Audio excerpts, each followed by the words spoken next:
Let's look at the formation of the Christian faith.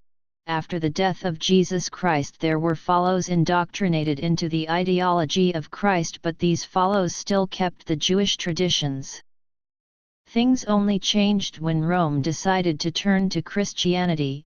This is when the old faiths were mixed together with the new to meet the needs of the Roman Senate and the adaptation of the priesthood. Venus was the figurehead for Virgin Mary.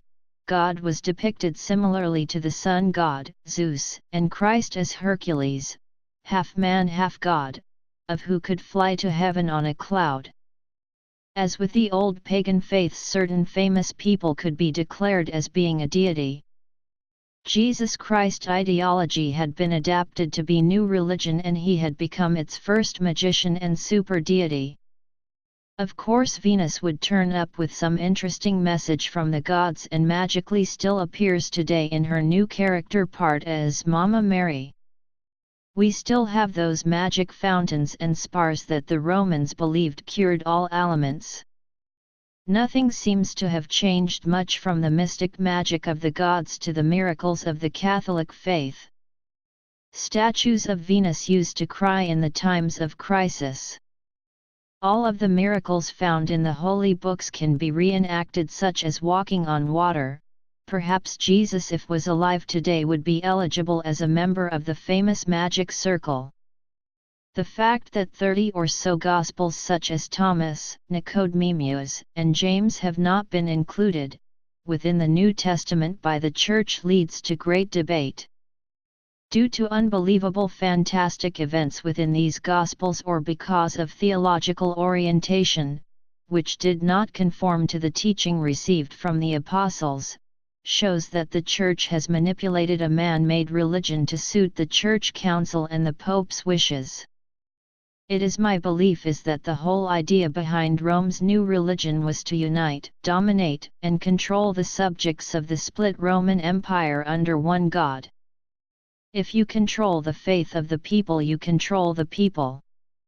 The Romans had become the masters of propaganda. Since then, the Roman Catholic Church has become a very rich business and controls the thoughts and minds of governments, people, and a tool for political propaganda.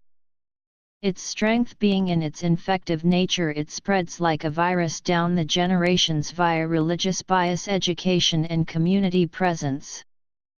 Many of the religion's followers being simple-minded peons in the poverty-struck third world, of who have no idea why they follow the faith other than its tradition.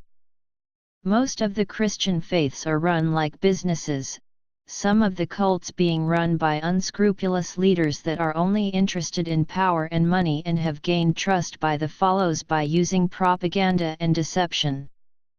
500 or so years after the death of Christ, a man called Muhammad started another religion based on the laws of Moses and the scriptures of the Old Testament. Basically, Muhammad was a dictator, and like all dictators, did not follow the rules he laid down for the new Islamic followers. On reading the Quran, one will note that there are hundreds of references of collecting taxes, 2.5%. Could it be that Muhammad wanted extra money to support his nice lifestyle? He even quoted that God had allowed him to have more than 3 the new religion's statuary wives and concubine slaves. The Quran, like the Bible, is a book of laws and cruel penalties that relate to the political times of the so-called prophets and writers. Stoning, chopping off hands and heads, people executed without trial, nations where people are dying from poverty while the leaders and powerful families live lives of luxury can only exist in a world of propaganda, based on greed and power and deception. Islamic clerics have stated the Quran is a book of peace and have produced literature translated to English to illustrate the peaceful presentation of Islam. However, one only has to read the longest chapter and normally the first chapter of the Quran, to realize that many statements